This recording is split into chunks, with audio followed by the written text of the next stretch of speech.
Hello, everybody, and welcome back. This is your favorite fake gamer here. Today, we're going to be playing Urbek City Builder.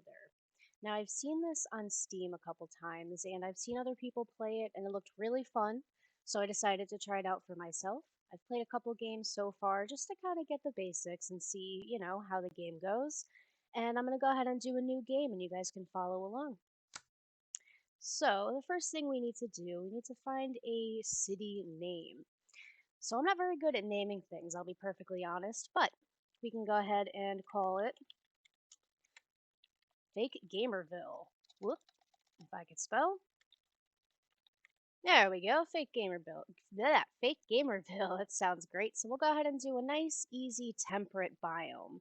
That's the best one to start off with. You get the most resources, the easiest climate, you know how these games go. We're going to go ahead and do a large map size because any smaller and you kind of don't have the resources that you need to get a nice big city going.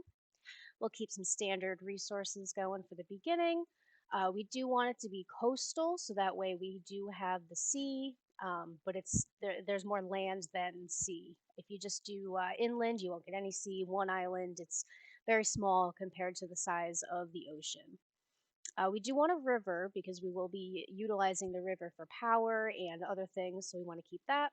We're not going to do any snow or desert today because, again, the temperate is the easiest, so we would just like to have a nice, easy time.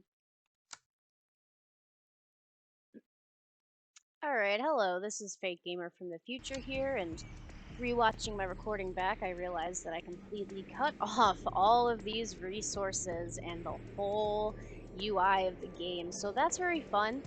You're not missing too much. I do kind of mention what the resources are as I play, but just so you know, at the end of our session today, this is what the resources look like, and this is what it's going to look like throughout the game, except you won't be able to see it because, I'm new to this. Cut me some slack. Okay, thanks, bye! Alright, and here is our Phake Gaymerville. I lied. I forgot to unclick the snow. Well, you know what? We'll go ahead and deal with it. We'll see how it goes. That's fine. It's a little challenging, but we'll do it. We'll do it. So the first thing that we have to do is figure out where we want to start our city. Look at these cute little cacti. I love it so much. So we want to start somewhere near the river, so we have water, drinkable water. We could use the river for power, among other things. So the first thing we'll need to do, we got to build some roads, right? So thankfully we don't have to worry about connecting the roads like you do in other city builders. You can kind of just start where you'd like to. So we'll go ahead and, you know what, we should look around first. We have some iron here, so it would be good to build somewhere close to here. We also have some iron up here, and a lot of trees, which are very important. So I do think right here would be a very good place to start. So we'll go ahead and lay down our first roads. So the way the roads work is they start off as dirt until your houses start developing, and the more they develop, the bigger the roads will build. So you can build housing up to 3 blocks away from your road, so we'll go ahead and do that right now. Hold Alt in order to get rid of anything that's in your way if you want to build. And then we'll just fast forward a little bit and let that grow up. We do need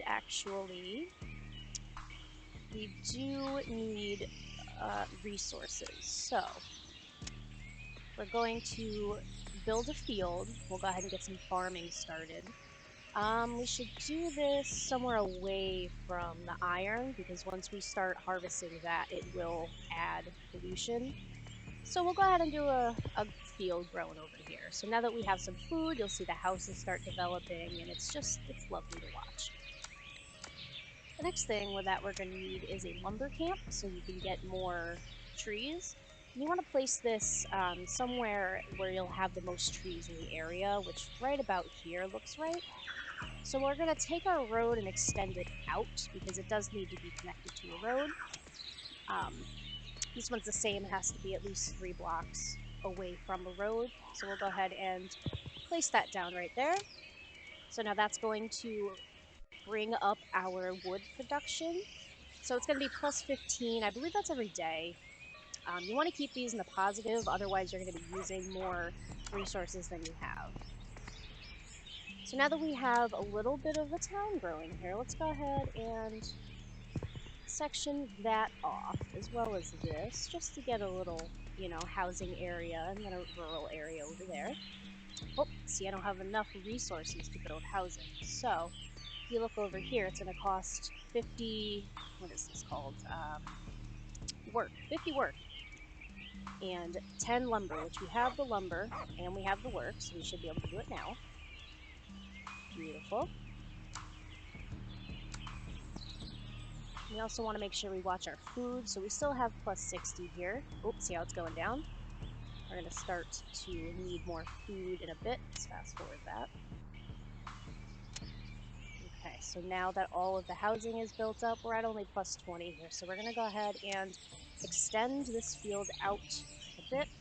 Hold Alt. And then that way we'll be producing a little bit more food so that we can expand our neighborhoods.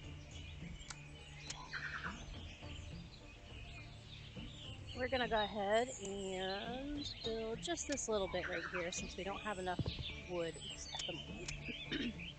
We'll fast forward this just so we can get more wood in our roster. We're doing pretty good on food so far. It's a game about balancing. Like most city builders, you want to make sure that you have the resources for your people to live there and work there, and also be happy. At the moment, we don't really have any leisure items. We're just starting out, but eventually we will have to monitor their happiness. Now that we have a few more resources, we'll go ahead and build that up. Get rid of this tree here. And then we got this nice little neighborhood starting right here. And we unlocked the farmhouse. So now, what this is going to do, it produces more food. So it costs 300 work to build it, but it produces 100 food every day. So, there are certain needs for certain buildings. So this one needs no farmhouse at a 5 radius. So that blue around the actual building is the radius. And you need 12 or more farms, so that's these little fields here, in a 3 radius. So we can plop this just about anywhere for the moment. It does need to be close to the road. Right here looks good to me. Go ahead and plop that down there, and look at the production of the food. It's going to go up a little bit there. I think it already jumped up. Nice. So now we have plenty of food for everybody, so we can go ahead and actually expand our town a little bit more. The name of the game is going slow, because it does tend to get really out of hand if you start moving really fast and building a lot of things, because you're not really able to fully monitor everything. If you start building houses everywhere, it gets insane. So we'll fast forward a little bit just to get these houses built. Oh, and look, now we are negative 40 for food, so we need to figure that out. Can we place another farm? We can. We can place a farm right there. So now we're at plus 40 for food. So these should be able to continue building. Oh, and it's still not enough. See, this is what I mean by if you were to build a ton of houses right away, it would get very hard to manage. So instead of another farmhouse, we'll extend this field out a little bit, simply because there's no room, because we already have farmhouses right there. Now we are at 180, 194 plus food, 208. So it does go up when you add more stuff, but then once this house right here develops like that, you will see it drop down. Well, these are still building, so it actually went up, but it did drop down once that house was created.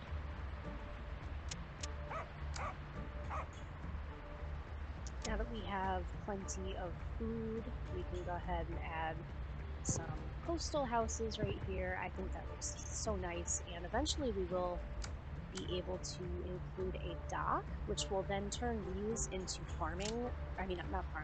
fishing houses. And I think they look amazing. I think it's very, very aesthetically pleasing.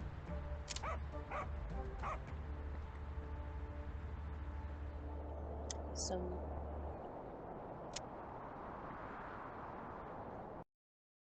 now I think it's going to be a great time to go ahead and expand our little village here right over the water. We can use this wooden bridge, bring it right across there. I think that looks nice. But we will have to connect it to the road, which actually, now that I see, we're going to have to demolish some houses to do it the way I want it to. So instead of demolishing houses, we are going to go ahead and get rid of that bridge. We're going to do it instead right over here. We will have to connect it to a road on either end. And I do not know what the desert houses are going to look like, I'll be honest with you guys. I haven't actually tried it with the desert. So this will be an interesting development and see what that comes out to be. We're going to go ahead and connect these roads here. I'm going to put a little bridge just to make it aesthetic. We'll go ahead and build some housing over here. Fast forward, let that grow. I'm probably going to run out of food. Yep. So what we can do is go ahead and make another little farming area if we would like. Or we may be able to squeeze another, nope, not going to squeeze another farmhouse over here. That's okay. Now I did make a playthrough where I actively tried to optimize the farm so that all of the farming items were perfectly spaced, and it was the most optimal it could possibly be. But we're not going to do that here. We're going for aesthetics, and we're going to be playing for fun. It doesn't have to be perfect, right? I'll go ahead and get rid of these trees here so we don't need those there.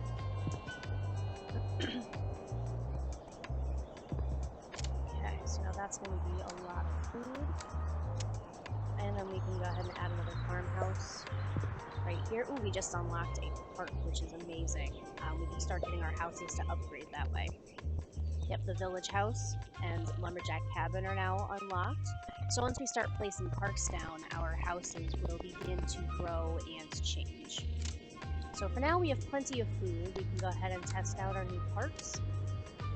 Now, you want these to be very close in proximity to your housing because they don't have an extreme radius. So if you were to take this house, for example, and you want to see what you need in order to get a village house, well, we need electricity, first off, and we also need more residents in the area, and no pollution, which is good. We don't have pollution.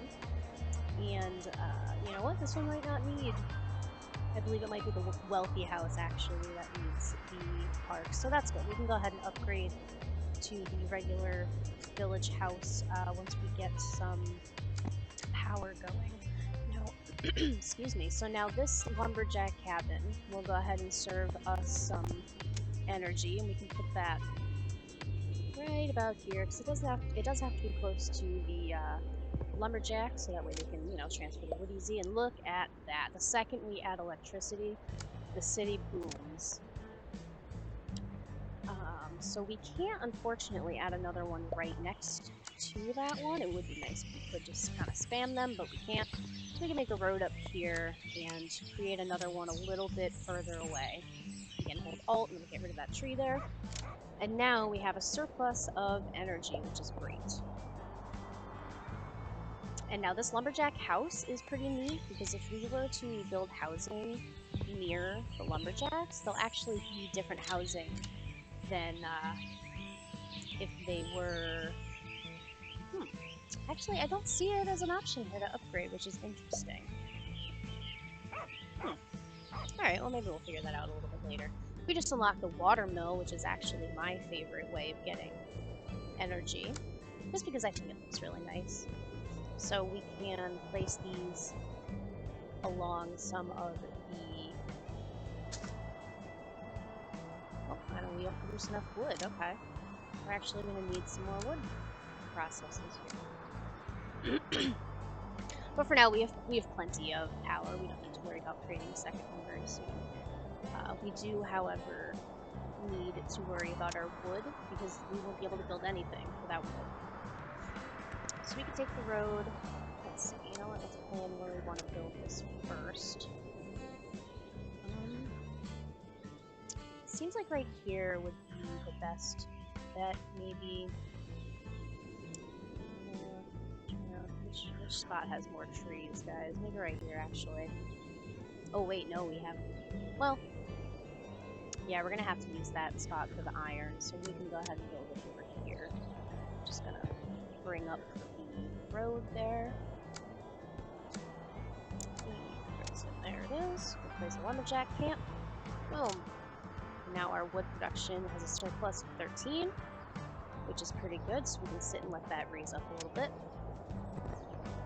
And in the meantime, we can go ahead and see what we need to upgrade these houses. So right now they're at Village House, but we want it to be a wealthy Village House because we're gonna make this a nice downtown area.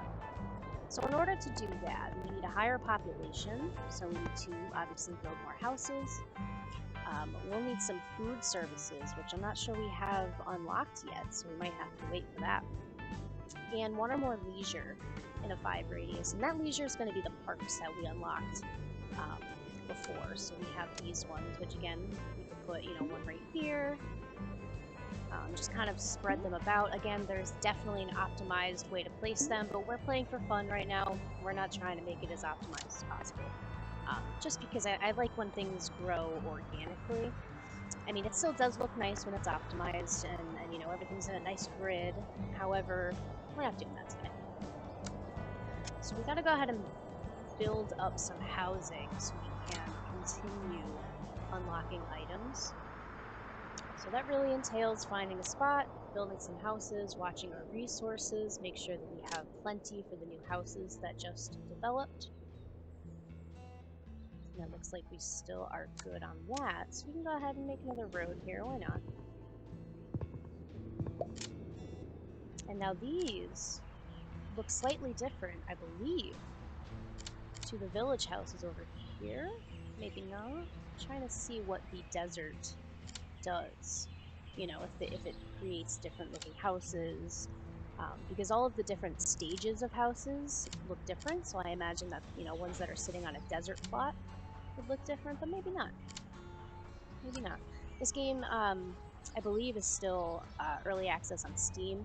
Got it on sale for about $16, so if you want to go ahead and try the game yourself, it's definitely fun. I've already sunk in quite a few hours into it on another village of mine.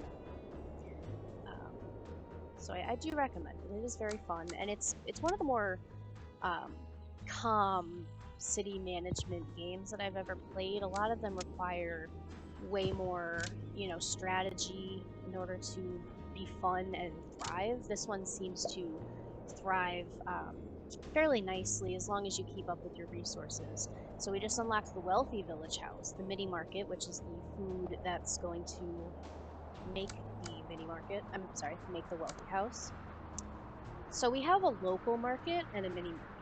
The local market we can actually place within our fields. You have to place it near fields because it takes the food directly from the field to the population.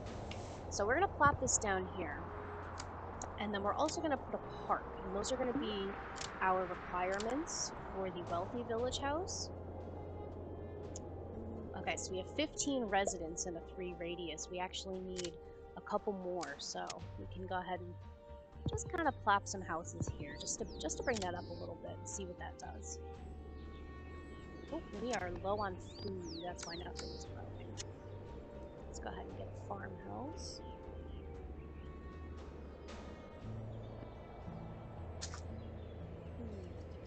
We could put that right there. We still need more food processing. I do believe, actually, yes, we unlocked tenant farmers, which is great because that also adds 50 production, and it just needs to be near the fields. They don't actually have to be near near the roads. I don't have enough farms for that. Ah, right there, perfect. And then the next stage up from that actually is a landlord's house, and now that you need to be near the tenants. We'll go ahead and do that in a bit. We have plenty of food right now. I don't want to move things along too quickly since it gets very unbalanced, like I said. So now we have some wealthy village houses growing here because we put the local market and the park down. And that's only going to work in this range. Unfortunately, the range for these is quite small, so we would have to put another one over here. But the good news is we don't need fields because we do actually have, there we go, this mini market. So now this will consume your town's food. However, it gets delivered essentially, so it does not need to be in the fields. We could put that down right here as a nice little store for the people who aren't too close to the local market. Now, in real life, this local market is very close to all of these, you know, but in the game, the radius is much, much smaller. Whoops. So now that we're low on food, let's go ahead and build this landlord's house. So it needs 4 or more tenant farmers in a 5 radius, which we do have right here. Go ahead and plop that down, and now that's going to raise our food production up pretty nicely. So right now we have a fairly balanced town. We have about 1,500 residents, which is pretty good. Their average happiness is 8. I believe it's out of 10. I hope it's out of 10. That would be nice. We have 4 parks going. We have the one here, there's one here, here, and then somewhere else, right? We have plenty of work, a good amount of surplus of food. We could use a bit more wood surplus, but we'll work on that next time. And we have a plenty of energy surplus to keep building. So I think for now this is a good place to stop and take in everything that we have created. I think this is a beautiful little town.